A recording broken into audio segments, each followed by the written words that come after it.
네, 오늘 말씀 제목은 갈등은 실패가 아닌 영적 거울입니다. 일반적으로 우리는 갈등을 서로 간 의견 충돌, 감정의 다툼, 그리고 그로 인해서 생겨난 불편함과 긴장, 이렇게 부정적인 의미로 이해합니다. 그러나 성경에서는 갈등을 우리의 내면에 있는 것들을 솔직하게 비추어주는 거울과 같은 것으로 말씀합니다. 즉 갈등이라는 상황에 직면하게 되면 평소에는 잘 보이지 않았던 내 안의 감정, 생각, 그리고 나의 인격, 그리고 내 삶의 기준, 가치관, 이런 것들이 마치 거울에 비치듯이 적나라하게 드러나게 됩니다. 예를 들어 평소에 늘 입버릇처럼 나는 하나님을 신뢰하고 하나님의 말씀을 내 삶의 기준으로 살아간다 라고 고백했던 사람이 정작 갈등 상황에 직면하게 되면 그의 고백과는 전혀 다른 말과 행동들을 할 수가 있습니다. 즉 내 삶의 기준이 내가 말했던 하나님의 말씀이 기준이 아니라 내 경험과 감정, 사람들에게 보여지는 내 체면과 자존심, 그리고 내 안에 가득한 세상에 대한 물질에 대한 욕심과 성공, 이런 것들이 내 삶의 기준이었는데 내가 지금까지 그것을 잘 보지를 못하고 하나님의 말씀이 내 기준이라고 외치며 살아왔구나 라고 보게 되는 것입니다. 그러므로 문제는 갈등이라고 하는 그 문제 자체가 아니라 갈등이라는 거울 앞에 내 안에 어떤 모습들이 비춰지는가, 그리고 나는 갈등에 비친 내 모습을 어떻게 바라보며 반응하는가에 있습니다. 오늘 말씀을 통해서 우리는 갈등을 무조건 피해야 하는 부정적인 상황으로만 보지를 않고 하나님께서 내 삶의 중심과 믿음을 점검하게 해주시는 영적인 거울로 이해하며 말씀을 보고자 합니다.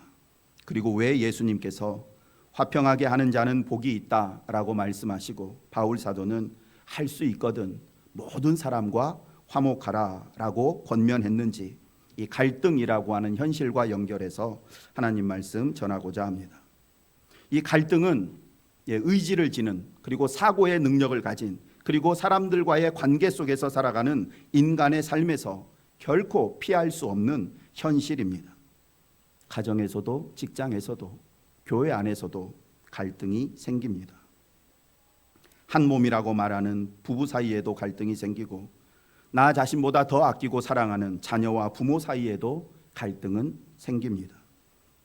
또한 서로의 이해관계가 얽히고 책임과 역할이 다르고 평가와 경쟁이 존재하는 사회 속에서, 직장 속에서 갈등은 너무나 자연스러운 현상입니다. 교회라고 해서 다르지 않습니다. 오히려 교회는 더 많은 갈등을 경험하는 장소라고 할 수 있습니다. 왜냐하면 교회는 서로 다른 배경과 성격, 그리고 신앙의 깊이를 가진 사람들이 모여서 신앙생활하는 곳이기 때문입니다. 심지어 아무도 없는 무인도에 홀로 산다고 해도 인간은 자기 안에서 일어나는 끊임없이 발생하는 내면의 갈등을 경험하게 됩니다. 그러므로 갈등이 있다는 것 자체가 이상한 일이 아닙니다. 갈등이 있다는 이유만으로 갈등이 있는 그 공동체는 실패했다라고 말할 수도 없습니다.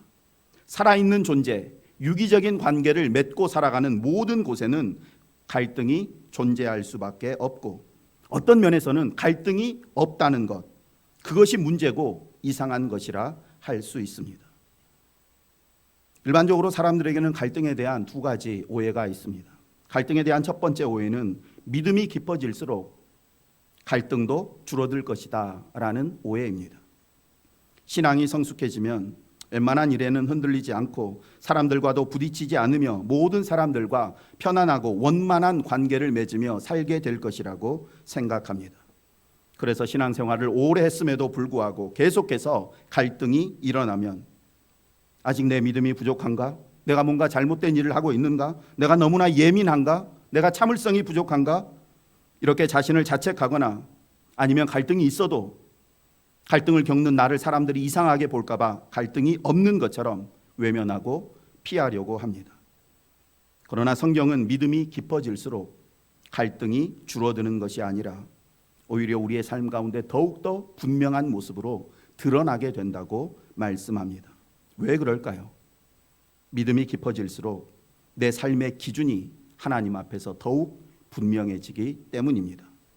무엇이 옳고 그른지, 어디까지는 양보할 수 있고 어디서부터는 결코 양보할 수 없는지가 분명해집니다. 비진리와는 결코 타협하지 않으려고 하고 사람을 기쁘게 하려 하기보다 하나님을 기쁘시게 하려는 선택을 하게 됩니다. 그리고 이러한 선택은 언제나 갈등을 동반합니다. 왜냐하면 그 선택은, 내가 하나님의 기준에 따라서 명확하게 내린 그 선택은 모든 사람의 기대를 충족시킬 수가 없고 모든 관계를 무난하게 유지할 수 있는 그런 선택이 아니기 때문입니다. 그러므로 갈등이 없다는 것 자체가 무조건 신앙이 성숙하다라는 증거가 될 수 없고, 오히려 갈등이 없다는 것은 내가 아직까지 내 삶에 분명한 말씀의 기준을 세우지 않고 그저 상황에 따라서 시대의 흐름을 따라 두리뭉실하게 살아가고 있지 않은지를 점검하게 해주는 신호일 수 있습니다. 같은 이치로 갈등이 없는 교회를 무조건 좋은 교회라고 단정 지을 수도 없습니다. 앞에서 말씀드린 것처럼 관계가 존재하는 곳에는 반드시 갈등이 생기기 마련이고, 믿음의 기준이 강하게 작용하면 작용할수록 믿음이 아닌 것과의 충돌 역시 그만큼 더 많이 격렬하게 일어나기 때문입니다. 그런 의미에서 갈등이 없다는 말은 교회 안에 영적인 긴장과 영적인 싸움이 일어나지 않고 있다는 것을 의미할 수도 있습니다. 갈등이 없다는 말은 교회가 건강하다는 증거가 아니라 마치 라오디게아 교회처럼 이 교회가 뜨겁지도 차갑지도 않은 미지근한 신앙 상태에 머물러 있다는 반증이 될 수도 있습니다.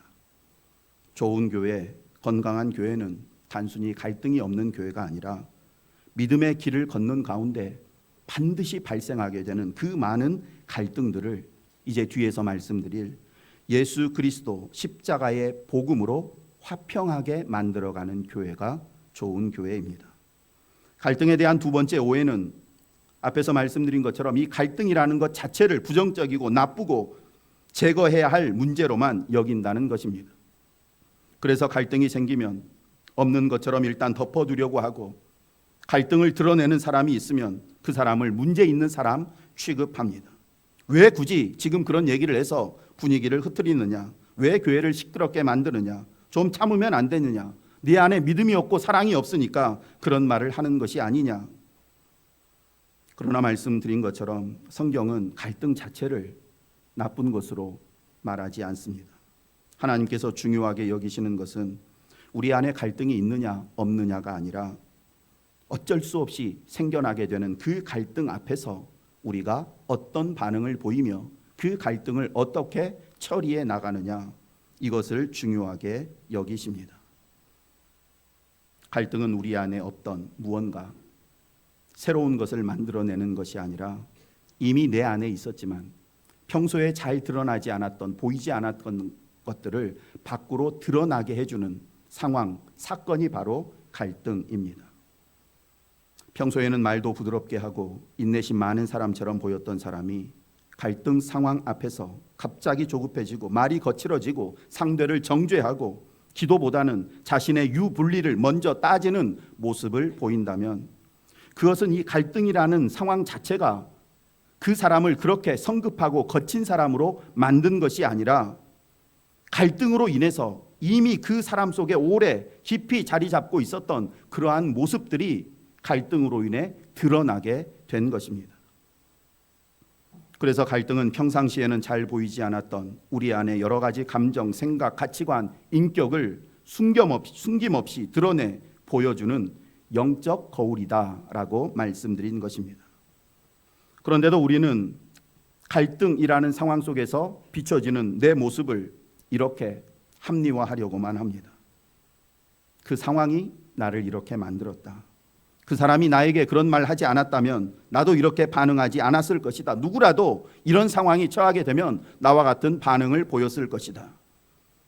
이렇게 마치 갈등이 평소에 온순하던 나를 이렇게 거칠고 신앙 없는 사람으로 만들어버린 것처럼 그 상황 자체에 핑계를 하게 되고 또 사람에게 책임을 전가시키며 나는 이 갈등의 피해자라고 생각합니다. 그러나 하나님은 우리에게 물으십니다. 정말 그 상황이 너를 그렇게 만든 것이냐? 아니면 그 갈등 상황으로 인해 평소에 네 안에 있었던 것들이 드러난 것이냐? 이 질문 앞에서 우리는 솔직해져야 합니다. 갈등이 나를 그런 사람으로 만든 것이 아니라 갈등이 나의 민낯을 그대로 드러낸 것입니다. 성경에는 이 사실을 분명하게 보여주는 인물이 등장합니다. 바로 부자 청년입니다. 그는 스스로 자신은 어려서부터 율법을 잘 지켰고 도덕적으로 흠잡을 데 없는 삶을 살았다고 자부했습니다. 사람들도 이 사람을 믿음 좋고 선한 사람이라고 인정했습니다. 그러나 예수님께서 내 소유를 팔아 가난한 자들에게 주고 나를 따르라 말씀하셨을 때 그의 마음속에 큰 갈등이 일어났습니다. 그리고 그 갈등은 그의 마음속 깊이 감추어져 있던 무언가를 밖으로 드러나게 했습니다.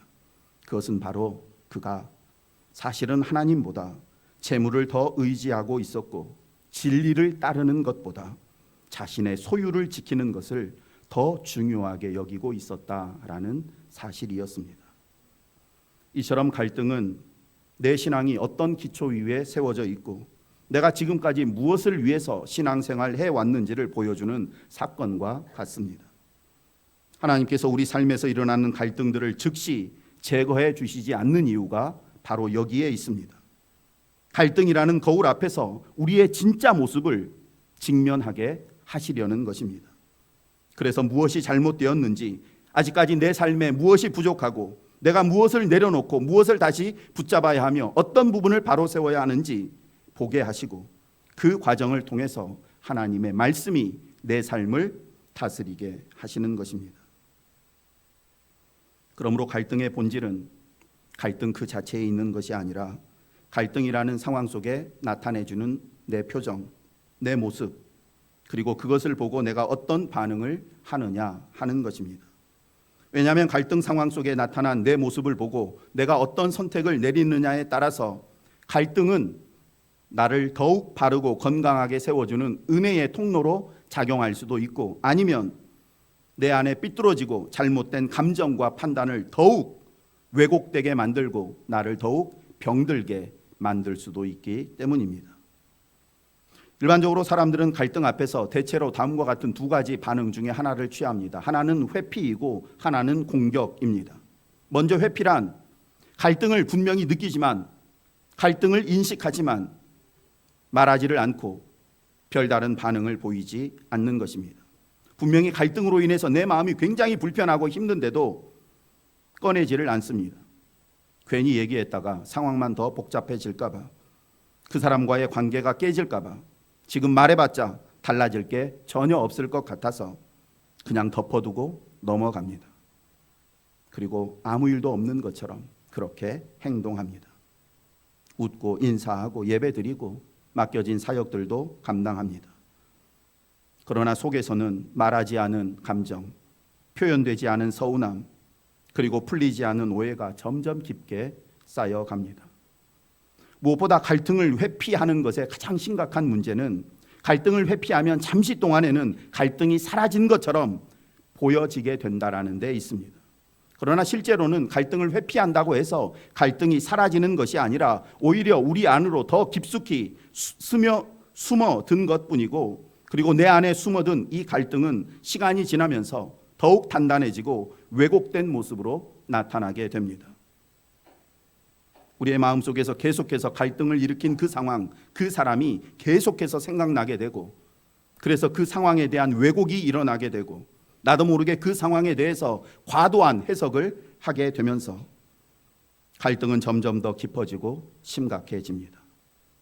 그러다가 어느 순간 정말 아무것도 아닌 사소한 말 하나, 행동 하나에 그동안 쌓여있던 감정이 한꺼번에 폭발해 버립니다.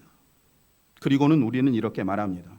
내가 단순히 이 일 때문에 지금 이러는 것이 아니라 옛날부터 계속해서 참고 있었던 일들, 그것 때문에 내가 지금 이렇게 이야기하는 것뿐이라고. 이렇게 갈등을 회피하는 것이 갈등을 해결하는 문제가 아니라 오히려 우리 안에 갈등을 더 키우고 결국은 나를 폭발시키는 역할을 합니다. 갈등 앞에서 보이는 또 다른 선택은 공격입니다. 공격은 갈등 앞에서 내 말과 감정을 앞세우는 행위입니다. 갈등의 상황 앞에서 상대방의 말을 끝까지 듣기도 전에 일단 그의 의도를 내 안에서 먼저 단정 지어버립니다. 당신 원래 그런 사람이잖아. 지금 당신 그 말 속에 내가 어떤 의도가 숨겨 있는지 다 알아. 더 이상 당신 말 들을 필요 없어.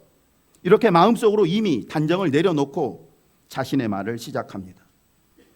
상대를 이해하려 하기보다는 무조건 상대방을 이기려고 하고, 관계를 회복하려 하기보다는 일단 자신의 의로움만을 주장하려고 합니다. 하고 싶은 말 다 하고 속에 있는 감정 다 쏟아냅니다. 그러면서 나는 뒤끝 없는 사람이라고, 이렇게 말하고 나니 속이 시원하다고 말합니다. 그러나 그렇게 자기가 하고 싶은 말 다 하고 시원하게 다 털어놓았다고 해서 갈등이 해결됩니까? 오히려 더 깊어집니다.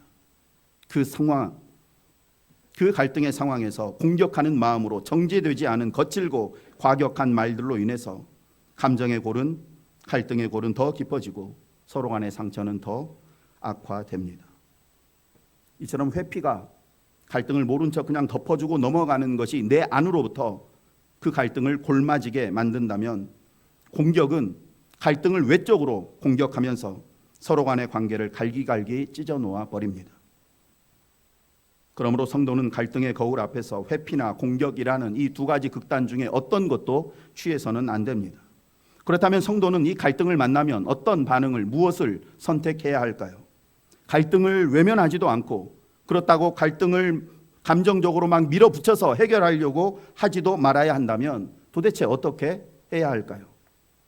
하나님께서는 갈등 앞에서 우리가 해야 할 일이 무엇인지 분명하게 말씀하시는데, 그것은 바로 하나님의 말씀 앞에 나 자신을 먼저 세우라는 것입니다.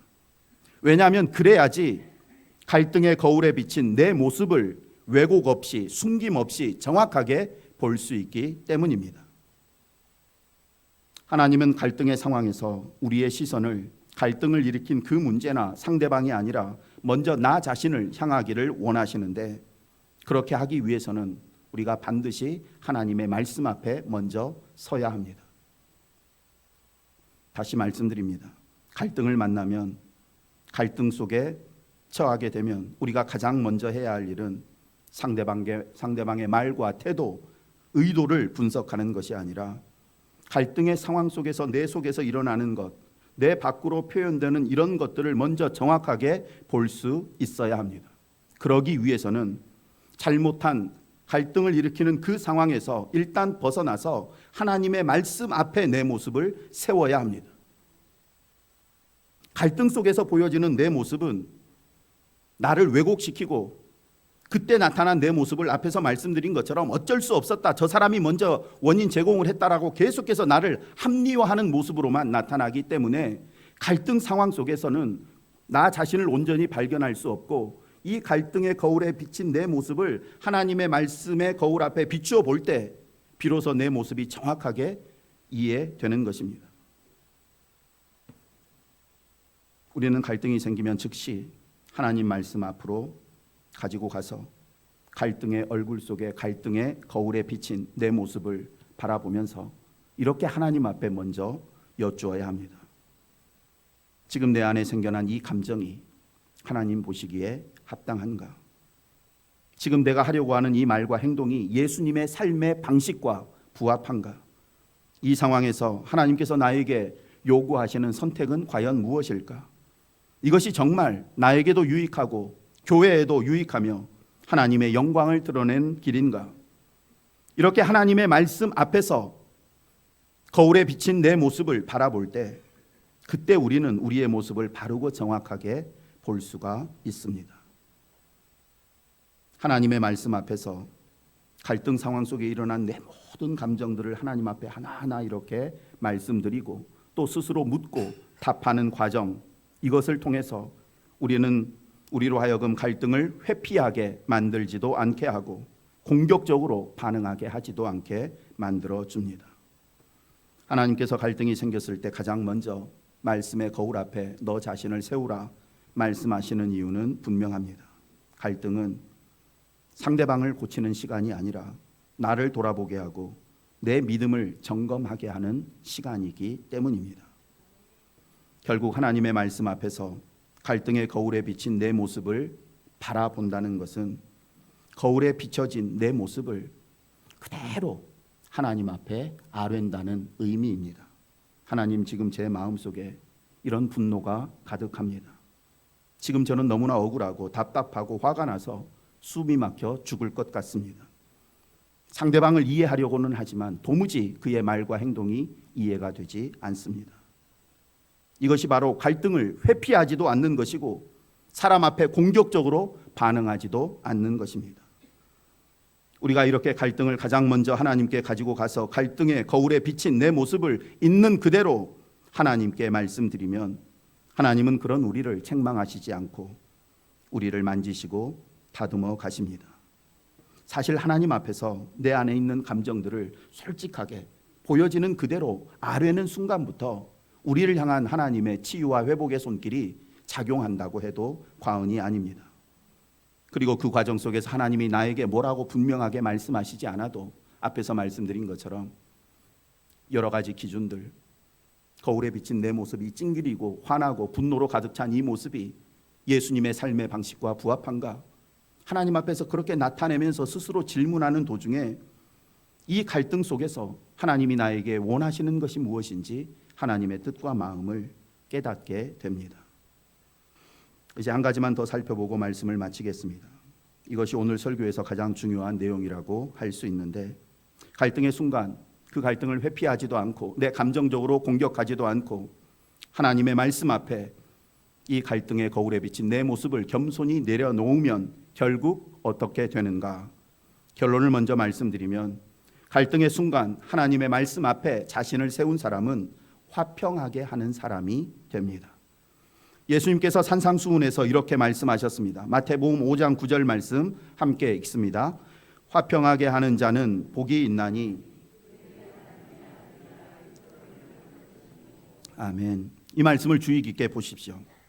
예수님께서는 화평한 사람이 복이 있다 말씀하시지 않고 화평하게 하는 사람이 복이 있다 말씀하셨습니다. 어떤 의미일까요? 화평한 사람이란 말 그대로 주변 사람들과 갈등 일으키지 않고 두루 원만하게 좋은 관계를 맺고 살아가는 사람, 이 사람을 그냥 일반적으로 화평한 사람, 원만한 사람이라고 표현할 수 있습니다. 그런데 예수님은 그렇게 모든 사람들과 두루두루 잘 지내는, 평화롭게 지내는 그 사람을 복이 있다고 말씀하시지 않고 화평하게 하는 사람이 복이 있다고 말씀하셨습니다. 화평하게 하는 사람, 화평하게 한다라는 이 말 속에는 지금 이 상황이 화평하지 않은 상황, 즉 다툼, 분열, 상처, 갈등이 있는 상황이라는 의미가 담겨 있습니다. 그러므로 화평하게 하는 사람이란 이렇게 갈등과 긴장과 상처와 오해와 다툼으로 인해서 분열의 가능성이 있는 자리를 화평하게 만드는 사람이라는 의미이고 그 사람이 복이 있다 말씀하십니다. 화평하게 하는 사람은, 화평을 가장 중요하게 여기는 사람은 하고 싶은 말이 있어도 한번 삼킵니다. 감정이 치밀어 올라 당장 쏟아내고 싶은 순간 자신 속에서 일어나는 이 감정을 자신 속에서 붙잡고 절제합니다. 상대방의 의도를 성급하게 단정짓지 않습니다. 저 사람 원래 저래 결론 짓기 전에 혹시 내가 모르는 저 사람의 또 다른 사정이 있지는 않을까를 먼저 생각합니다. 화평하게 하는 사람은 자신은 상처를 받았지만 그 상처를 똑같은 방식으로 돌려주려고 하지 않습니다. 화평하게 하는 사람이란 아무런 감정도 생각도 없는 사람이 아니라 자신 속에 일어나는 갖가지 어두운 감정들이 자신을 지배하지 못하도록 다스리며 예수님의 삶의 방식을 생각하는 사람입니다. 어떻게 그것이 가능한가? 말씀드린 것처럼 갈등의 상황 앞에서 그것을 억지로 회피하거나 공격하지 않고 그 갈등을 하나님의 말씀 앞으로 가지고 가서 갈등의 거울에 비친 자신의 모습을 바라볼 때 가능해집니다. 갈등 속에 있는 자신의 모습을 보면 자신의 모습이 다 옳아 보이고 또 정당해 보이지만, 그러나 하나님의 말씀 앞으로 가지고 가서 갈등 속에서 보인 자신의 모습을 바라보게 되면 나의 부족함이 무엇인지, 나의 연약함이 무엇인지를 비로소 보게 됩니다.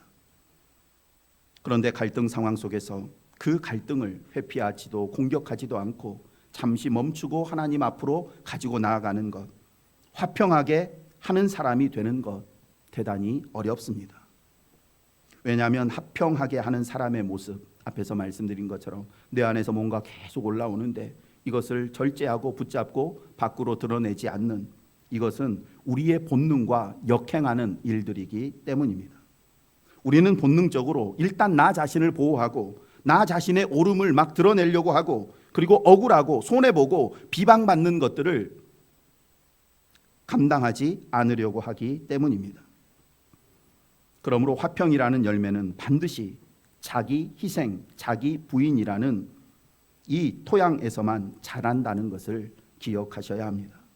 골로새서 1장 20절과 에베소서 2장 14절 말씀입니다. 그의 십자가의 피로 화평을 이루사 만물고 땅에 있는 것들이나 하늘에 있는 것들이 그로 말미암아 자기와 화목하게 되기를 기뻐하심이라. 그는 우리의 화평이신지라. 둘로 하나를 만드사 원수된 것 곧 중간에 맡긴 담을 자기 육체로 허시고. 이 말씀들은 화평이라는 열매는 예수님께서 자신의 생명을 내어주심으로 만들어낸 희생의 열매라는 사실을 깨닫게 합니다. 결국 이 화평이라는 열매는 어디에서 열리느냐? 십자가라는 나무에서만 화평이라는 열매가 맺히게 됩니다. 그래서 예수님께서는 화평하게 하는 사람을 하나님의 아들이라고까지 부르셨습니다. 하나님의 아들이라는 말은 단순히 신분적인 호칭이 아니라 하나님 아버지의 성품을 닮았다는 의미입니다. 하나님 아버지의 어떤 면을 닮은 자녀일까요? 하나님은 죄로 인해서 인간과의 관계가 깨졌을 때 그 갈등을 모른 척 외면하시지 않으셨고, 그렇다고 갈등을 깨뜨린 인간을 공격하며 멸망시키지도 않으셨습니다. 오히려 하나님은 갈등 한가운데로 직접 들어오셨는데 그것이 바로 십자가입니다. 십자가는 하나님과 인간의 갈등의 골이 가장 깊게 드러난 자리이며 동시에 그 깊은 갈등의 골이 완전히 메워진 자리, 그곳이 십자가입니다. 이것이 하나님께서 갈등을 다루시는 방식이고 십자가의 방식입니다. 그러므로 화평하게 하는 사람이란 단순히 조용조용 이야기하고 다른 사람 자극하는 말 하지 않고 분위기 맞추면서 모든 사람들과 원만하게 지내는 사람이 아니라 갈등의 순간마다 말씀 앞에 엎드려서 예수님이라면 어떻게 하셨을지를 생각하고 예수님의 삶의 방식을 선택하며 사는 것, 그것이 화평하게 하는 삶입니다. 그럴 때 우리는 화평하게 하는 사람이 되어서 세상 가운데 하나님 아버지의 성품을 드러내는 자가 되고 하나님의 자녀라는 복되고 영광스러운 이름으로 불리게 됩니다. 끝으로 오늘 본문, 또 다른 본문인 로마서 12장 18절 말씀 함께 읽습니다. 할 수 있거든 너희로서는 모든 사람과 더불어 화목하라. 아멘. 이 말씀은 일단 구원받은 모든 성도에게 있어서 이 화평은 선택사항이 아니라 필수사항이다라는 의미입니다. 그렇다고 해서 바울은 모든 사람과 반드시 화목하라라고 말하신 것은 아닙니다. 즉 너희 가운데 있는 모든 갈등은 반드시 해결될 것이고 너희는 너희 주변의 모든 사람들과 반드시 화평한 삶을 살아야 된다라고 약속해 주는 것도 아닙니다. 할 수 있거든 이라는 말은 할 수 있으면 하고 너무 힘들고 부담스러우면 안 해도 된다라는 의미가 아니라 화목하는 것이 그만큼 힘들고 어렵다는 의미입니다. 그럼에도 할 수 있으면 너희의 분명한 의지, 결단, 화평을 이루는 데 있어서 아무리 많은 희생과 손해가 필요하다 해도 최선을 다해서 화평을 위해서 노력하고 희생하라. 이것이 할 수 있거든 이라는 말의 의미입니다. 그리고 너희로서는, 이 말의 의미는 상대방은 생각하지 말고 상대방이 이렇게 하면 내가 이렇게 하겠다라는 게 아니고 너희로서는, 너희는 상대방의 태도나 반응과 상관없이 너희가 할 수 있는 최선을 다해서 화평의 열매를 맺기 위해 희생하라는 의미입니다. 로마서 12장 18절은 우리에게 이렇게 질문합니다. 갈등의 결과가 어찌하든지 너는 구원받은 그리스도인으로서 화평을 이루기 위해 네 편에서 네가 할 수 있는 최선을 다해라. 결과는 다 하나님께 맡기고 우리는 그저 예수님의 뒤를 따라서 화평하게 하는 삶을 살기 위해 끝까지 십자가를 선택하기를 원합니다. 말씀을 마칩니다. 우리 안에 있는 수많은 갈등들은 우리의 실패를 의미하는 것이 아니라 우리의 믿음을 비추어주는 영적 거울과 같은 것이라고 말씀드렸습니다. 갈등은 그동안 내가 무엇을 의지하며 무엇을 붙잡고 살아왔는지를 보여줍니다. 갈등 앞에서 그 갈등을 회피하고 공격하고자 하는 것, 인간의 본능과도 같은 것이지만 성도는 우리 자신을 하나님의 말씀 앞에 먼저 세우는 훈련을 해야 합니다. 갈등 앞에서 그 갈등을 모른 척 덮어주지 않고 내 감정적으로 반응하지 않고 말씀 앞에서는 선택을 한 사람은 하나님의 말씀으로 인해서 갈등 앞에 비춰진 자신의 모습을 있는 그대로 보게 되고, 그래서 말씀이 자신을 위로하고 치유하고 격려하고 변화시키는 놀라운 경험을 하게 됩니다. 그리고 예수님의 삶의 방식을 따라서 갈등과 상처, 오해와 다툼과 분열이 있는 곳에서 예수님처럼 십자가로 화평을 이루는 삶을 살게 되고, 우리는 하나님의 성품을 다는 아들, 딸이라는 복된 이름으로 불리게 됩니다. 말씀을 드린 것처럼 우리가 살아가는 세상 속에 갈등은 피할 수 없는 일입니다. 그 모든 갈등들을 가장 먼저 하나님 말씀 앞으로 가지고 가서 그 앞에서 우리 자신이 먼저 변화되고 치유되기를 원합니다. 그리고 그 은혜의 힘으로 예수님의 뒤를 따라서 십자가로 화평을 이루는 저와 여러분 되기를 간절히 소망합니다.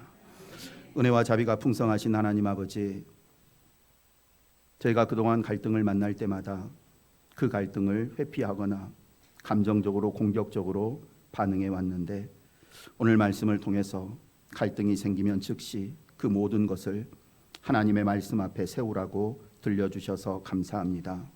하나님의 말씀 앞에서 갈등 앞에서 보이는 우리의 모습 솔직하게 바라보며 인정하고 하나님의 만지심을 경험하게 하여 주옵소서. 십자가 위에서 목숨을 내어 화평을 이루어 주신 예수님을 따라 저희도 그렇게 살게 하여 주옵소서. 결과에 연연하지 말게 하여 주시고 그저 주님 말씀 따라 저희로서는 할 수 있는 한 끝까지 화평을 선택하는 삶을 살게 하여 주옵소서.